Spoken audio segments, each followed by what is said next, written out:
I'm good. How are you doing, my friend? I'm alright, mate. I've had my hair cut, so I'm feeling a bit fresh, you know. Wow, I'm yeah. tired. Look looking sharp. Do you Yeah, I'm sharp. do you do it yourself or do you go to a barber? No, I go to a barber, mate. The old Kurdish barbers, they do my eyebrows and all. Oh, It's a right. little bit fruity, Uh, but the girls love it, you know. All the Barnsley women. Outstanding.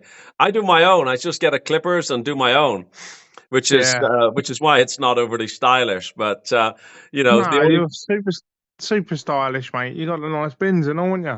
oh, look at these. Yeah, these are the big Spencer Fearon bins, eh? Yeah, I know. Yeah, Yeah, defo.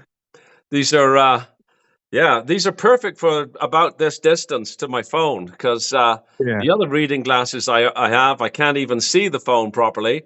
And then if I don't put them on, I'm also blind. So, yeah, it's yeah. good. I'm the same. I'm like a Well, mole. I'm like a mole without my glasses, but put them down. Yeah. yeah, I've got them in every room in the house, bathrooms, bedrooms, upstairs, downstairs. And I still find myself half the time walking around, with glasses perched up on my head, looking for Yeah. glasses. So, Just yeah. thinking, where are they? Yeah, I do that with my phone. Like, I'm on my phone. I'm like, where is it? Oh, it's next to me here. Oh, bloody hell. Well, I can only tell you one thing with certainty, that as the Go on. years go by, it will get worse and worse and worse. Oh, I hope not. I hope not. Bloody I'm hell.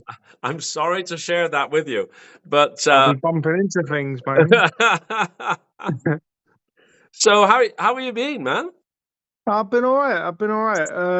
I caught the fights from yesterday. Well, a couple of them. Didn't catch all of them. I was at my mum's yesterday, so yeah, I didn't have the boxing on. Um, Nick Ball's a little bull terrier, isn't he? Obviously, you know, we've had the controversy, which we'll discuss. Um, And the Brad Strand, we can talk about that controversy as yeah, well. Brad Strand as well. Yeah, definitely, and Baluta. There were Terry O'Connor, I think, was judging that fight, wasn't he? So Yeah, that's right. Yeah, yeah, Terry and O'Connor. I think Terry O'Connor's got a touch of what we got. Bob, bit of blindness. yeah, So, maybe. Yeah. yeah, Did you get definitely. did you get to see the Ammo Williams fight later in the evening? I didn't catch Emma Williams. No, Yeah. I just caught a lot of action from the Liverpool show. So you'll have to fill us in on the Emma Williams. Yeah, for sure I will. Yeah. Well, maybe we'll start with Nick Ball since I don't know if you've noticed. I did two videos. I did one immediately after the fight, when I said that I thought the referee's decision regarding the kick was sort of a pragmatic or practical Yeah. decision. And I was sort of saying that Nick Ball's going to have to watch his emotions and keep himself under control. Like pulling that stuff in, say, Japan would be, certainly viewed differently. But then I slept Oh on yeah. it. I slept on it and I saw him interviewed on another channel. And I changed my mind about my thinking of Nick Ball. And I don't know if you've seen that, but I'd like to know what Yeah, I your did. perspective is. Tell me what you think. I did. I watched that video, Bob, and about the smiling. And I did sort of think to myself, well, you know, it should have at least been a point. But you know, thinking about it, it's pretty bad, to be honest. I mean, I'm not one of these people to shout, "Oh, absolutely disgusting! He should be thrown out. He should be thrown out." And I certainly think the minimum he should have got was a point taken off. Because at the end of the day, you know, it's not a kickboxing match, is it? Um, the only reason I would give Nick Ball a little bit of leeway is because Dehaney was being very sort of free with the headlocking. And at first it looked like he kicked him in the knackers, didn't it? It looked like, Yeah. you know, but then from the other angle you see it's like the back of the legs, and Dehaney, I think he made a lot of it. He threw himself on the floor a little bit, I think, but still, just thinking to myself, you know, again, it's not a kickboxing match, and it was a bit sort of tasteless for Nick Ball to turn around and sort of, I think he alluded to the fact that he used to be a kickboxer, didn't he? Yeah. So he was sitting there talking about that, and it's like, well, don't joke about it. At the end of the day, you could have been thrown out. It wouldn't have been an outrageous decision if he was thrown out, because at the end of the day, it goes so far beyond the realm of acceptable boxing rules. But I certainly think he should have had a point taken off for that. But Yeah. overall, sorry, Bob. No, no, go on, go on. I'm interested. No, no, I was just saying overall, I always like watching Nick Ball. I had the fortune to commentate on one of his early fights All because right. he fought on a Pat Barrett show. So I've always been invested in his career. And like I say, he's a little bull terrier. He reminds me of, and I've mentioned this before on Porky's channel. There's a kickboxer in Greece called Iron Mike Zambidis. If you Right. uh, watch highlights of Iron Mike Zambidis, he's a very small fighter. I think he's about 5'4", and obviously he's kicking. But he has to like really get inside to do his work because he's a lot shorter, and that's what Nick Ball reminds me of. He's very entertaining. Well, at first, as you know, I thought that the referee sort of did the sensible thing. Like he brought the guys together and he kind of gave them both a bollocking Yeah, because TJ had held, in some sort of like headlock. And I thought, well, okay, both fighters are kind of in the wrong. But then when I thought about it more, I thought, okay, Nick Ball's admitted that he need him first, and I get that, heat of the moment. But then when the mm, headlock was released, so like Nick Ball is the ref is there, he's dealing with TJ, and Nick Ball behind the ref's back then kicked TJ, and yeah, I thought that that was wrong. And what has annoyed me more than that is then the kind of bragging about it and joking with the woman who was interviewing him on the channel I saw. And to me, that's actually the biggest offense because I can forgive yeah, a lot of heat of the moment stuff, but afterwards, he didn't say, "Oh yeah, I was sorry, I fucked up, I shouldn't have done that." He was kind of like, "Yeah, I'm," and he had a big yeah, shit-eating grin on his face. yeah. And Bragging about it. to me, that sends a bad message. If something isn't done about that, that sends a bad message to up and coming youngsters. That's my Yeah. perspective. But No, I agree. And to be honest, you said heat at the moment, Bob. I don't even think it's excusable in the heat of the moment because no, it's not a kickboxing match. yeah, Do you know yeah, what I mean? You're not that far removed from your senses that you know like that you can be blameless in lifting your leg. yeah, How many boxing fights has he had, amateur and pro? He knows not to lift his legs up. It's do you know what I mean? yeah. It's not acceptable. I'm su- So yeah. I'm Uh, surprised. Ben, Go ahead. Go ahead. I'm sorry. I'm talking no, over you. that's me, mate. At bare minimum, as I say, it should have been a point. But what are you surprised about, Bob? Sorry. I understand that there's a British Boxing Board of Control official at ringside, and so if the ref didn't see it, surely the British Boxing Board of Control official should have called the ref over and said, "Hey, you've missed something here.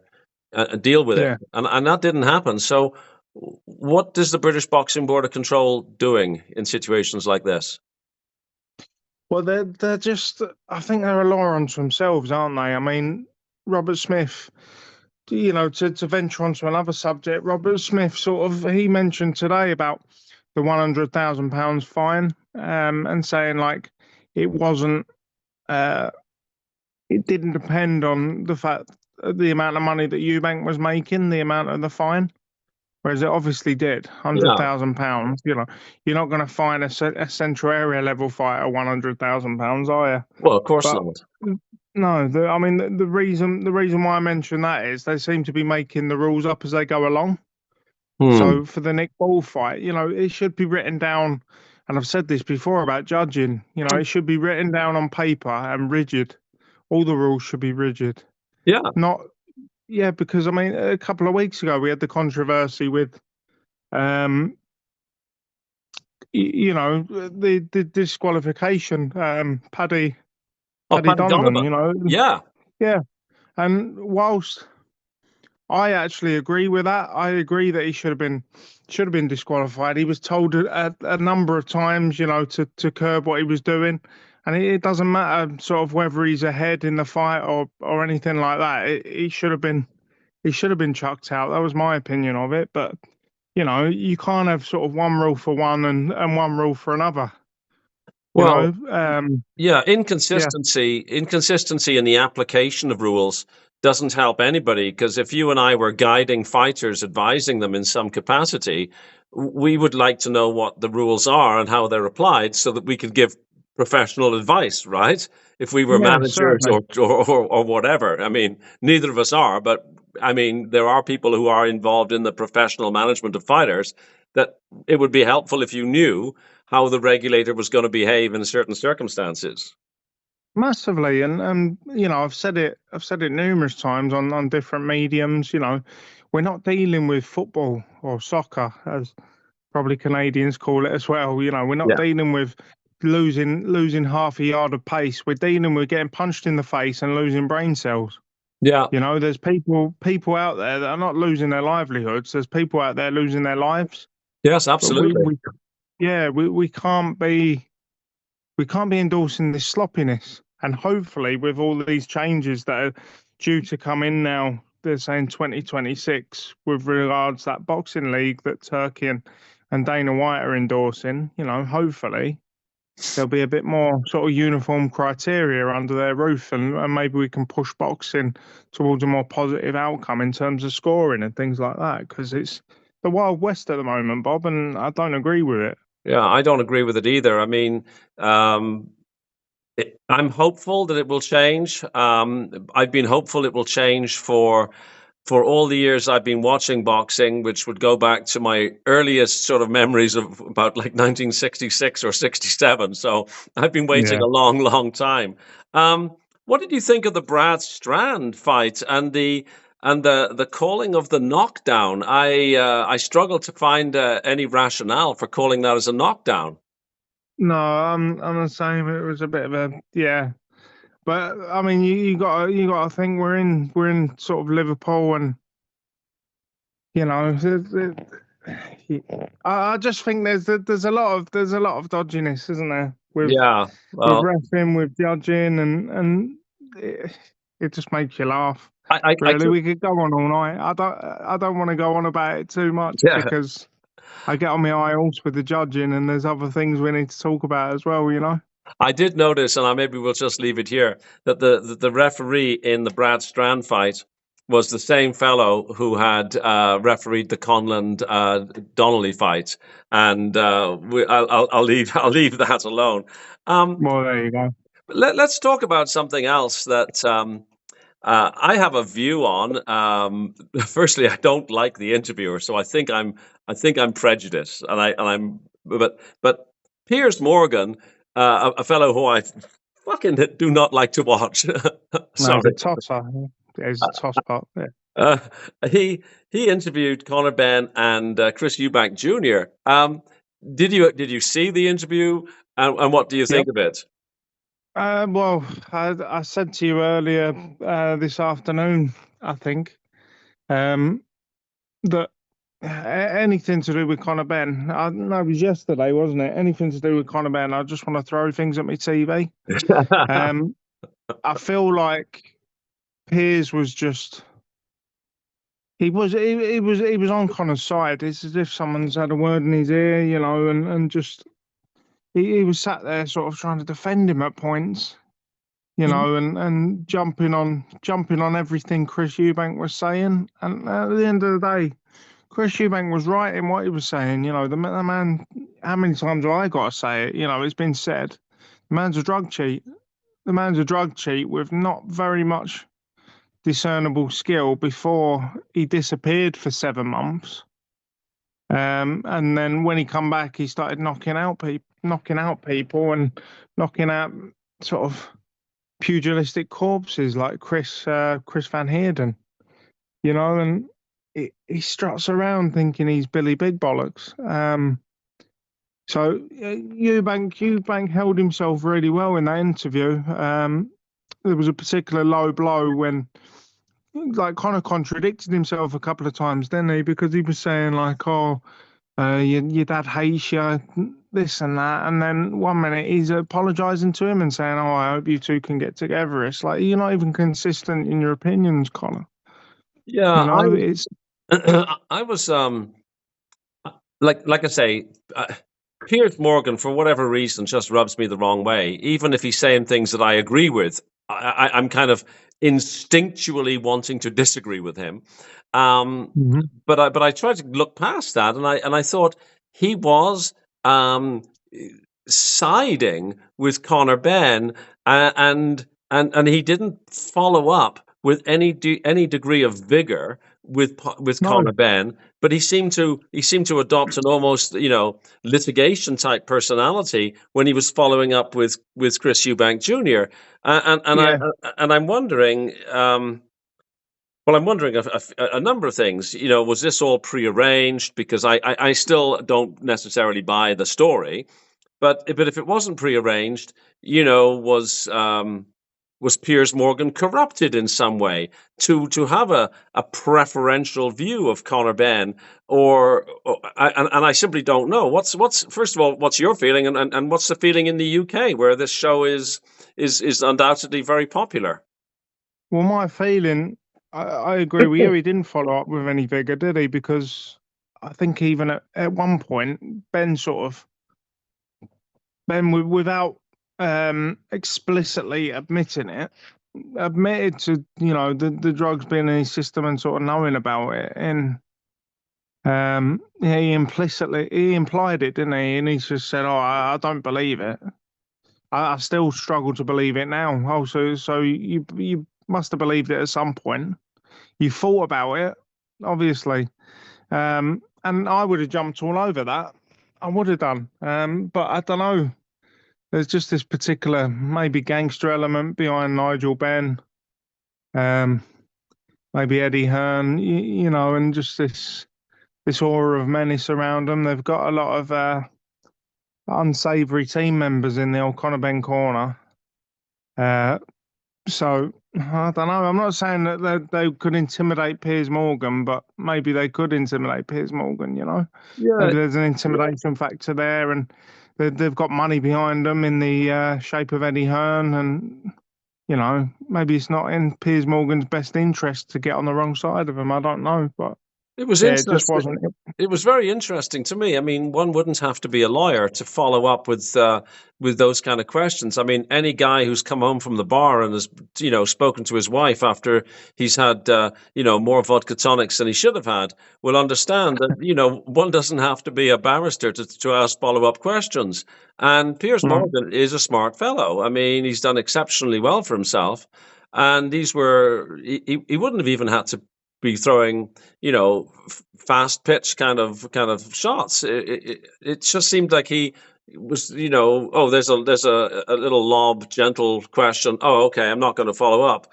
But when he got to deal with Eubank, he almost, was sort of Perry Bloody Mason, questioning him. So Yeah, it's, I think. Yeah, it just wasn't in good taste, was it at all?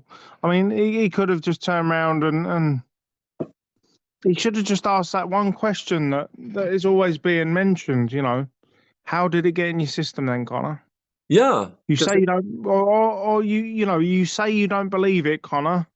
Okay, but let's have a discussion around how it may have happened because it did happen. You were found guilty twice. And all this as well, and I don't really expect Piers Morgan to ask the question because he doesn't really understand how boxing works potentially. But Connor keeps saying the words, "I've been cleared 3 times. I've been cleared by the WBC." The WBC have no sort of real pull over these matters. They've got Mhm. no real legislature in the arena of the drug testing. Why do you keep saying you've been cleared 3 times? Yeah, that's Tell not us true. why you were cleared. No, it's not true. It's not true. It's a half truth, really, because they've maybe they have cleared him. They gave him well, not cleared him, but they gave him an excuse. So it's a half truth. But really, Connor, right? You're saying that you were cleared 3 times, but the excuse that the WBC gave you, i.e., the eggs, eating 60, 70 eggs a day or something rubbish like that, you came out and disagreed with that and said, no, there's nothing to do with eggs. So why have you backtracked upon yourself and now you're implying that you agree with what the WBC said? If you're saying the WBC cleared you, you originally said you didn't actually agree with their reasoning. Hmm. So you haven't been cleared 3 times then, Conor, have you? You've been cleared twice because you disagreed with the ruling put forth by the WBC. Yeah, Who can't clear you anyway because they're not a The WBC said the fighter was found to have clomiphene in the system. That the lab was found to have, procedures that were beyond reproach. But the WBC accepts that the well documented instances of Conor Benn eating prodigious amounts of eggs may have yeah, contributed. Well. Well documented by whom? exactly. And what are we talking about here? Are we saying that the Ben produced evidence that the WBC accepted, or are we saying that the WBC thought, oh, we've seen or heard that you eat a lot of eggs. Yeah, we're prepared to accept that. That's what it sounded like. Anyways, He it's disagreed though. and then He he disagreed. disagreed, Conor Benn. Yeah. Yeah, so So you you can't you sort of haven't. you can't have your Yeah. egg and eat it, as they say, right? So No, you can't. You can't have it. You can't turn around and say I've been cleared 3 times, when one of the alleged clearances you didn't agree with the explanation given.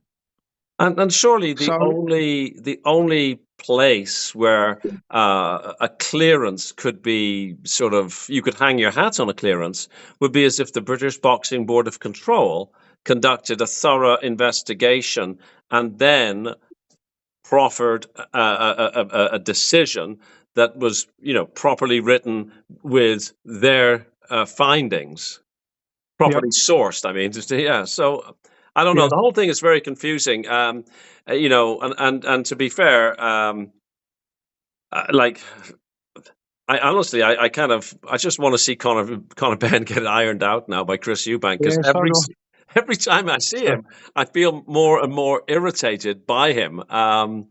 So I also learned something this past week. I heard from somebody who actually has met Conor Benn and knows Conor Benn and has All right. spoken with Conor Benn.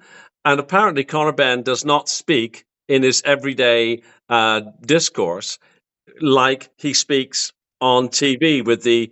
I'm not going to try and mock the accent because I'll get it wrong and Well, people will laugh at me. it's my accent. It's my accent because I'm from Essex originally. So yeah, we got a very similar accent. But well, he's not from Essex. He grew up in Australia and all that, didn't he? But Yeah. he tries to do my accent. And if you left him in Dagenham for any real length of time, I think Conor Ben would struggle.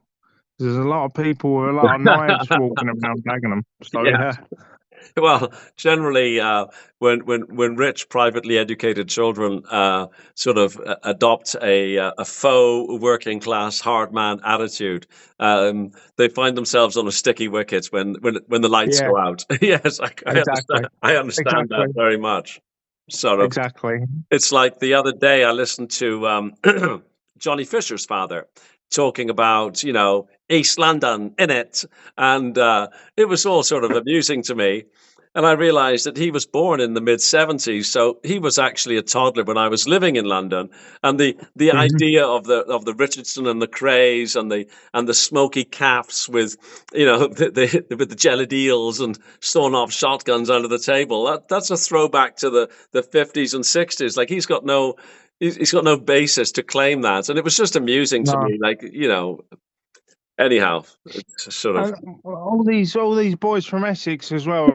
They seem to want to be. I mean, we're going into the realms of geography, but we seem to be. desperate to tie ourselves to East London. Essex isn't East London, and this will No. get a bit of a debate going on the channel, I'm sure. But Essex is his own county.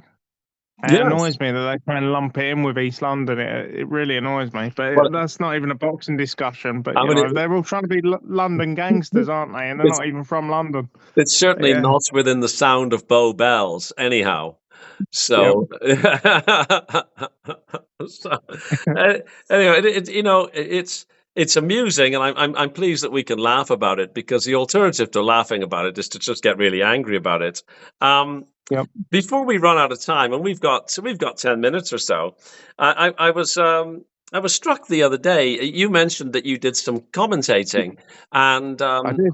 I grew up at a time that when commentating was. Well, I remember listening to boxing on the radio, right? So the commentating was really important.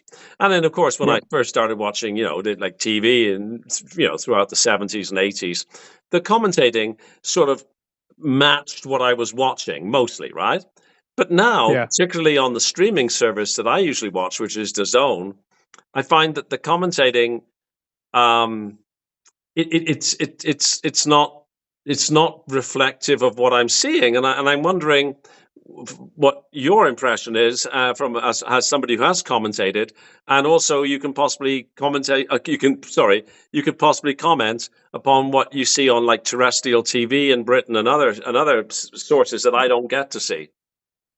Um, I think the difference, and it's probably I don't listen to too much radio commentary, but TV commentary certainly is driven by an agenda. They seem to be driven by their paymasters, so they'll push.